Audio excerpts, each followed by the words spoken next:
Praise లాడండి. ప్రభు అయిన యేసుక్రీస్తు నామములో మీ అందరికీ నా యొక్క హృదయపూర్వక వందనాలు, శుభాలు తెలియపరుస్తున్నాను. బాగున్నారా అందరూ? మీ ప్రతి అవసర కొరకు కూడా, మీ ప్రార్థన అవసరతల కొరకు, మీ కుటుంబాల కొరకు మేమందరం కూడా ప్రార్థన చేస్తూ ఉన్నాం. దేవుడు మిమ్మల్ని, మీ కుటుంబాలను దీవిస్తాడు. చూద్దాం, ఈ రాత్రికాల సమయంలో వాగ్దానం మనం చూద్దాం. సంఖ్యాకాండము 35వ అధ్యాయము 34వ వచనం.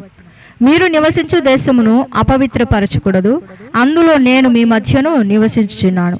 గమనించండి దేవుని బిడ్డలారా, మనం ఉంటున్న దేశాన్ని కావచ్చు, ప్రాంతంలో కావచ్చు, అపవిత్రగా ఉండకూడదు, పరిశుద్ధంగా ఉండాలి. ఎందుకంటే ఆ దేశంలో ప్రభువే నివసిస్తున్నాను అంటున్నాడు.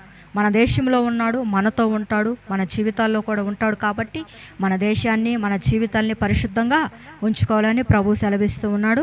ఈ యొక్క వాగ్దానం మనందరి జీవితంలో యేసు నామమున నెరవేరును గాక. ప్రార్థన చేసుకుందాం.